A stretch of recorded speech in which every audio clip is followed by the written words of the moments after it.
Let's travel back in time to 145 AD and meet Septimius Severus, a figure whose life would leave a lasting mark on the Roman Empire. He was born in Leptis Magna, a bustling port city in what is now Libya. This city was a melting pot of cultures and a hub of commerce, making it a significant location in the Roman Empire. Leptis Magna was not just any city, it was a major part of the Roman Empire, known for its wealth and strategic importance. Severus's family, originally from Punic and possibly Berber backgrounds, were affluent and influential. They were well integrated into the Roman social fabric, which played a crucial role in his upbringing. They were part of the equestrian class, which was akin to the upper middle class of Rome. This status afforded them certain privileges and opportunities that were not available to the lower classes. Being part of this class meant that young Severus had access to an excellent education. He was exposed to the best teachers and had the chance to learn about various subjects, from literature to philosophy. He was a bright and curious child who loved learning. His passion for knowledge was evident from a young age, and he excelled in his studies. He studied the usual Roman subjects, including rhetoric, philosophy, and law. His proficiency in speaking and understanding of legal matters set him apart from his peers. As he grew older, Severus moved to Rome, the heart of the empire, to further his education and immerse himself in the political and cultural life of the city. In Rome, he quickly became involved in politics. The city's vibrant political scene was the perfect training ground for his ambitions. Severus was ambitious and driven. He had a clear vision of what he wanted to achieve and was determined to climb the political ladder. He started working for the government, taking on various roles and responsibilities. His hard work and dedication did not go unnoticed, and he was steadily promoted to more significant positions. Over time, he held several key positions, including quaestor, tribune of the plebs, and praetor. Each role provided him with valuable experience and insights into the workings of the Roman government.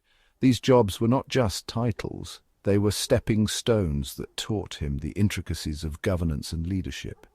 They helped him build a network of allies and supporters. Severus was known for his intelligence, eloquence, and charisma. He was a persuasive speaker and a strategic thinker, qualities that endeared him to many. These skills, combined with his relentless ambition, would prove to be crucial in his later life. They set the stage for his rise to power and his eventual role as one of Rome's most notable emperors. In 193 AD, things in Rome got crazy. The Roman Empire, once a symbol of stability and power, was now a hotbed of chaos and uncertainty. The streets were filled with anxious citizens and the air was thick with tension. Everyone knew that something big was about to happen, but no one could predict just how tumultuous the year would become. Emperor Commodus, the last of the Antonine emperors, was killed. His assassination marked the end of an era and the beginning of a power vacuum that would plunge Rome into further disarray. Commodus had ruled with a mix of cruelty and incompetence, and his death was both a relief and a cause for concern. Who would take his place? Who could restore order to the crumbling empire? This started a big mess. 5 guys all wanted to be emperor. Each of these ambitious generals believed they had the right to the throne, and none were willing to back down. The empire was now a battlefield, with each contender rallying their troops and preparing for war. Alliances were formed and broken in the blink of an eye, and trust was a rare commodity. This time is called the Year of the 5 Emperors. It was a period marked by rapid changes in leadership, with each new emperor's reign shorter and more violent than the last. The empire's citizens were caught in the crossfire, their lives upended by the constant shifts in power. It was a year that would go down in history as one of Rome's most turbulent times. It was a year of fighting, uncertainty, and lots of people dying. Battles raged across the empire, from the streets of Rome to the farthest reaches of its territories. Families were torn apart, cities were razed, and the once mighty Roman legions were now fighting each other instead of defending the empire's borders. The cost of this internal strife was immeasurable, both in terms of human lives and the empire's stability. Severus, who was in charge of Pannonia Superior, part of modern-day Hungary, saw all this happening and knew it was bad. He was a seasoned general, well aware of the dangers that internal conflict posed to the empire. Severus understood that the only way to save Rome was to take decisive action. He couldn't stand by and watch as the empire he had served for so long tore itself apart. The Roman Empire was close to falling apart. Its once unified territories were now fragmented, each piece vying for control. The infrastructure that had supported the empire's vast expanse was crumbling, and the people were losing faith in their leaders. The very foundation of Rome was at risk, and something had to be done to prevent its complete collapse. Severus was a man of action. He saw a chance to take charge and fix things. With a clear vision and unwavering determination, he began to rally his troops. Severus knew that the path ahead would be fraught with challenges, but he was ready to face them head-on. He believed that he could restore order and bring stability back to the empire. His soldiers were loyal and tough fighters. They had been through countless battles together, and their loyalty to Severus was unwavering. These were men who had seen the horrors of war and were ready to follow their leader into the fray once more. Severus knew that with such a dedicated force at his side, he had a real chance of success.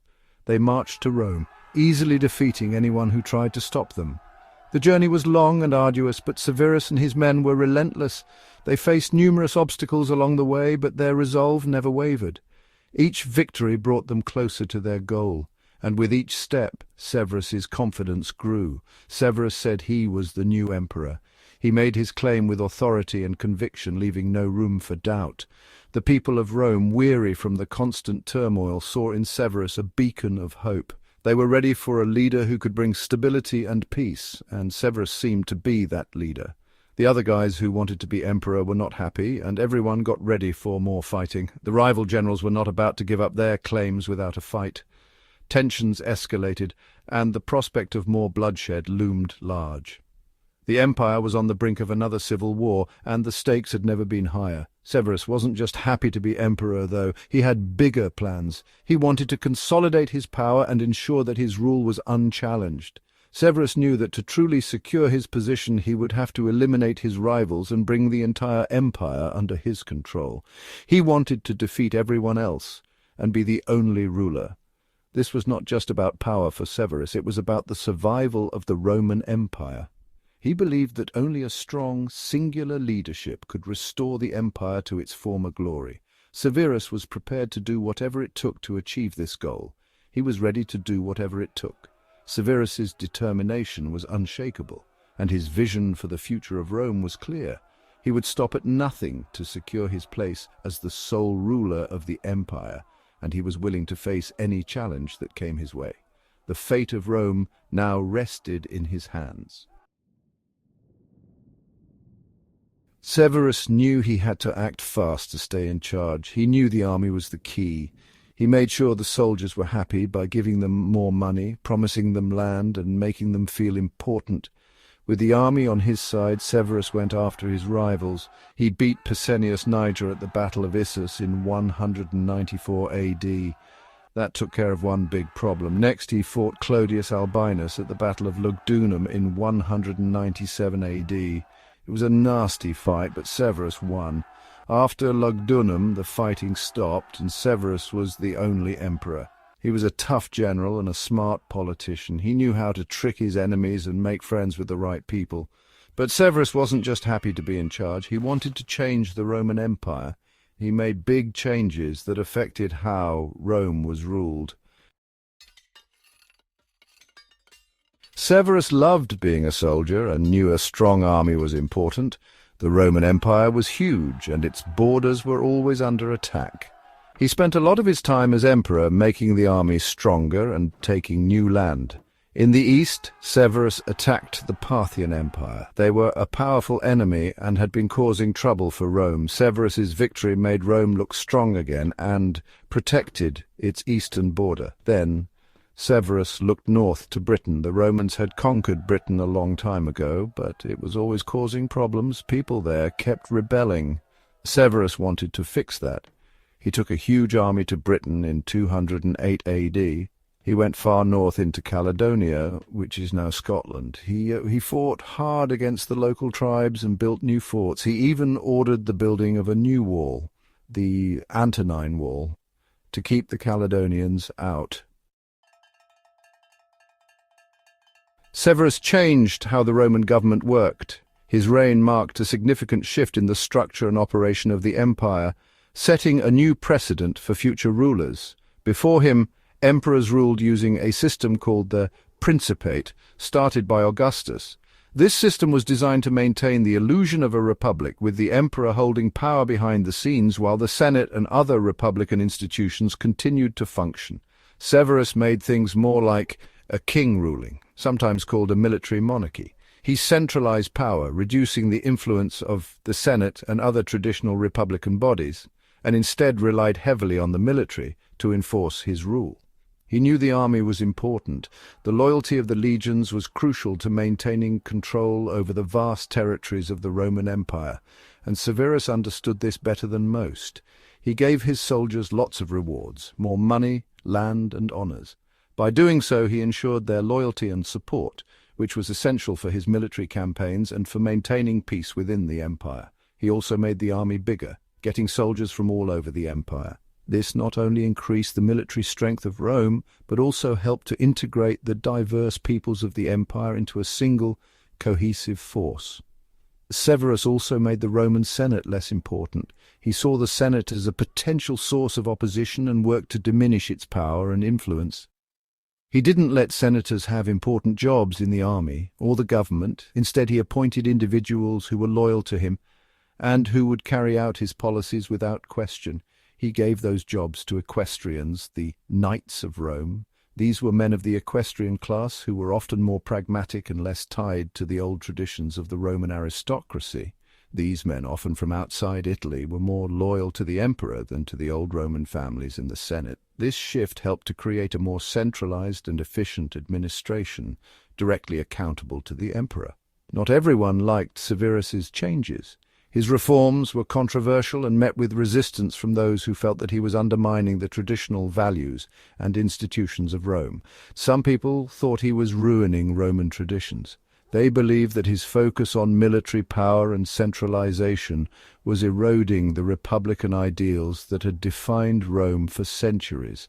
Others liked that he was making the empire strong and stable again. They appreciated his efforts to secure the borders, strengthen the military, and bring order to the empire after a period of instability. No matter what people thought, Severus's changes had a big impact on Rome's future. His reforms laid the groundwork for the later development of the Roman Empire, influencing the way it was governed for centuries to come.